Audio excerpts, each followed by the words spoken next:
அருட்பெருஞ்சோதி March 24 note பண்ணிக்கங்க. முருக பக்தர்களுக்கான ஒரு தெய்வீகமான நாள். கிருத்திகை நட்சத்திரம் செவ்வாய்க்கிழமையுடன் இணைந்து வரக்கூடிய சஷ்டி, வளர்பிறை சஷ்டி, வசந்த நவராத்திரியின் சஷ்டி. அன்றைய தினத்தில் யார் ஒருவர் முருகனை நோக்கி ஒரு அடி எடுத்து வைக்கிறார்களோ முருகன் நம்மை நோக்கி 100 அடி வருவார். அகத்தில் இருக்கும் சக்கரம் 6, அந்த 6 ஆதார சக்கரம்தான் முருகன். அந்த சக்கரத்தில் ஜோதி ஒளியாய் முருகனை நினைத்து வரும் செவ்வாய்க்கிழமை நீங்கள் விரதம் இருந்து வேல் வைத்து பஞ்சாமிர்தம் அவருக்கு சமர்ப்பித்து வழிபாடுகளை செய்தால் உங்கள் வாழ்வில் பஞ்சாமிர்தம் இனிப்பதைப் போல உங்கள் வாழ்வும் இனிக்கும், செல்வ செழிப்பு பெருகும். மிக முக்கியமாக வியாபாரத்தடை, காரியத்தடை, பணம் சார்ந்த தடைகள் இருப்பவர்கள், சுறுசுறுப்பே இல்லை, வாழ்க்கையில் ஒரு பெரு வேகம் வேண்டும் என்று நினைப்பவர்கள் வரும் செவ்வாய்க்கிழமை முழு நாள் நான் சொல்லும் வழிமுறையில் விரதமிருந்து பழனி முருகனை நோக்கி தவம் இருந்தால் உங்களுக்கு சகலகாரியமும் சித்தியாகும். ஆம், யார் இந்த விரதத்தை இருக்க போகிறீங்க முருகா அப்படின்னு கமெண்ட் பாக்ஸில் மென்ஷன் பண்ணி லைக் பண்ணி ஷேர் பண்ணி சப்ஸ்கிரைப் பண்ணிவிட்டு இந்த பதிவை முழுமையாய் பாருங்கள்.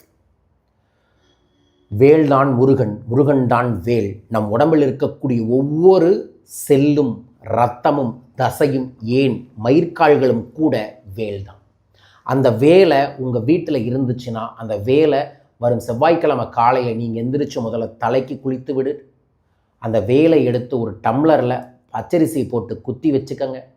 காலையிலேயே எந்திரிச்ச உடனே ஓம் ஷௌம் சரவண பவ என்கின்ற முருகனின் மூலமந்திரத்தை 106 முறை சொல்லி கந்த சஷ்டி கவசம், கந்தகுரு கவசத்தை குரல் உயர்த்தி உங்கள் வீட்டில் அனைவருக்கும் கேட்கும்படி சத்தமாய் படித்துவிட்டு விரதத்தை தொடங்குங்கள்.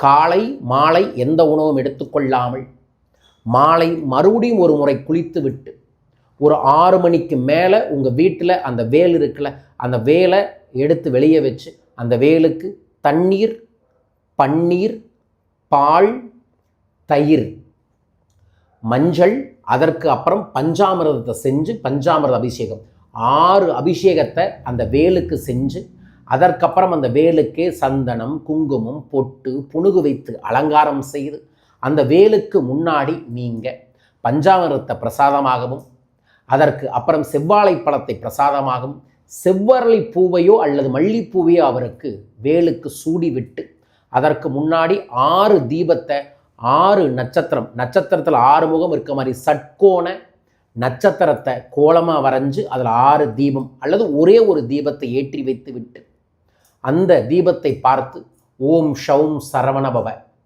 ஓம் ஸ்ரீம் க்ளீம் வேளா போற்றி போற்றி 51 முறை. அதற்கப்புறம் நான் தொடர்ந்து எப்பவும் சொல்லக்கூடிய அகத்திய பெருமானின் முருக மந்திரம் ஓம் முருகா, குருமுருகா, அருள்முருகா, ஆனந்த முருகா, சிவசக்தி பாலனே, சண்முக சடாச்சரனே, கனவிலும் நினைவிலும் நீ காக்க, ஓம் ஸ்ரீம் ஐம் வேல் காக்க 51 முறை இந்த மந்திரத்தை சொல்லி மீண்டும் ஒரு முறை கந்தகுரு கவசத்தையும் கந்த சஷ்டி கவசத்தையும் உணர்ச்சி பொங்க சொல்லி வெற்றிவேல் முருகனுக்கு அரோகரா என்று 6 முறை குரல் உயர்த்தி சொல்லி வீடு முழுவதும் சாம்பிராணியை காமித்து விட்டு இந்த பஞ்சாமிரத்தை சாப்பிட்டுட்டு இந்த விரதத்தை நீங்கள் நிறைவு செய்யுங்கள். செய்து பாருங்கள். உடல் மனம் உத்வேகம் அடையும், உடல் மனம் தெளிவாகும். இனி எல்லாமே உங்களால் செய்ய முடியும். எக்காரியத்திலும் நான் வென்று வருவேன், எப்பேற்பட்ட எதிர்மறையையும் தாண்டி நான் நிற்பேன் என்கின்ற மனோநிலை உங்களுக்கு உருவாக்கி தருவார் கந்தன். பயன்படுத்திக் கொள்ளுங்கள் இந்த அற்புத தெய்வீக வழிபாட்டை. நான் வரும் மார்ச் 29 கோயம்புத்தூரில் சிறப்பு கொங்கண சித்தரோட கல்பத்திரு பயிற்சி நடத்த இருக்கின்ற வாய்ப்பு இருக்கக்கூடிய அனைத்து கொங்கு நாட்டு மக்களும் இந்த பயிற்சியில் வந்து கலந்துக்குங்க. குரு வழிபாடு, குலதெய்வ வழிபாடு, குலதெய்வத்தை வீட்டில் ஆகர்ஷணம் செய்யக்கூடிய சூட்சம ரகசியங்களை கற்றுக்கொண்டு உங்கள் வீட்டையும் உங்கள் வாழ்க்கையும் செல்வ செழிப்பாக்கும் இந்த கொங்கண சித்தரின் பயிற்சி வகுப்பு மார்ச் 29 கோயம்புத்தூரில் நடைபெறுகிறது. மிஸ் பண்ணாமல் கலந்துக்கங்க. ஏப்ரல் 5 நான் இலங்கை வர இருக்கின்ற இலங்கை நண்பர்களை என்னை சந்திக்க பயிற்சி வகுப்பில் கலந்து கொள்ள கீழிருக்கக்கூடிய தொலைபேசி எண்களில் தொடர்பு கொள்ளுங்கள். வாழ்க. ஏப்ரல் 1 பங்குனி உத்தரத்தை முன்னிட்டு சிறப்பு திருச்செந்தூர் முருகனுக்கான ஒரு மந்திர பூஜை, அதோடு சேர்ந்து சிறப்பு சத்தியநாராயண பூஜையை செய்து திருச்செந்தூர் முருகனின் சத்ரு சட்கோண எந்திர மேடையை பூஜையில் வைத்து உங்கள் இல்லத்திற்கு அனுப்ப இருக்கின்றோம். உங்கள் பேரையும் பதிவு செய்ய தொலைபேசி எண்ணில் தொடர்பு கொள்ளுங்கள். மீண்டும் ஒரு அற்புத பதிவில் உங்களை சந்திக்கின்றேன். வாழ்க வையகம், வாழ்க பணமுடன். நன்றிகள் கோடி.